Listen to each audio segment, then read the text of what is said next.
ബാലരാമപുരം ഭരദ്വാജ ഋഷീശ്വര ശിവക്ഷേത്രത്തിൽ വിത്തുവിതയ്ക്കൽ ചടങ്ങ് നടന്നു. കർക്കിടക മാസത്തിലെ നിറപുത്തരിക്കാവശ്യമായ നെൽക്കതിരും ചിങ്ങമാസത്തെ വരവേൽക്കാനുള്ള പൂനെല്ലും ക്ഷേത്രവസ്തുക്കൾ തന്നെയാണ് എല്ലാ വർഷവും വിത്തുവിതയ്ക്കാറുള്ളത്. ഇത്തരത്തിൽ ഈ വർഷവും ചടങ്ങ് നടന്നു. ക്ഷേത്ര ഭാരവാഹികളുടെയും ഭക്തജനങ്ങളുടെയും നേതൃത്വത്തിലായിരുന്നു വിത്തുവിതച്ചത്.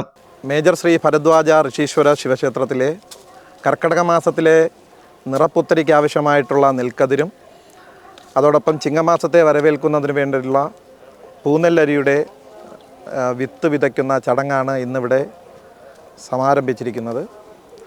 ഇത് കർക്കിടക മാസ അവസാനം ചിങ്ങത്തിന് വരവേൽക്കുന്നതിന് വേണ്ടിയുള്ള ചടങ്ങായിട്ടാണ് എല്ലാ വർഷവും കണക്കാക്കി വരുന്നത്. ഇത് വർഷാന്തരം നടന്നു വരുന്ന ചടങ്ങായിട്ടാണ് കാണുന്നത്. ഇത് നമ്മുടെ ക്ഷേത്ര ഉപദേശ സമിതിയുടെ വകയായിട്ടുള്ള കണ്ടത്തിൽ തന്നെയാണ് ഇത് വിത്ത് വിതച്ചിരിക്കുന്നത്. ഈ കണ്ടത്ത് ധാരാളം സ്വമനസ്സുകളുടെ സഹായത്താലാണ് ഈ കണ്ടം നമുക്ക് വാങ്ങിക്കാൻ കഴിഞ്ഞത്. അതോടൊപ്പം തന്നെയാണ് ഈ കണ്ടത്തിൽ നിന്ന് തന്നെയാണ് ഭഗവാന് വേണ്ടി നിവേദ്യത്തിന് വേണ്ടിയുള്ള നെൽക്കതിരും അതോടൊപ്പം അരിയുമൊക്കെ ഈ കണ്ടത്തിൽ നിന്ന് തന്നെയാണ് ക്ഷേത്രത്തിലേക്ക് കൊണ്ടുപോകുന്നതും. അതിന് തുടക്കം കുറിച്ചുകൊണ്ടുള്ള വിത്ത് വിതയ്ക്കൽ ചടങ്ങാണ് ഇന്നിവിടെ ആരംഭിച്ചത്. നെൽവിത്തിൻ്റെ പേരെന്ന് പറയുന്ന ഉമയെന്ന് പറയുന്ന ഒരു നെൽവിത്താണ്. ഇത് ഏകദേശം 120 ദിവസം കൊണ്ട് നമുക്ക് വിളവെടുക്കാൻ സാധിക്കും.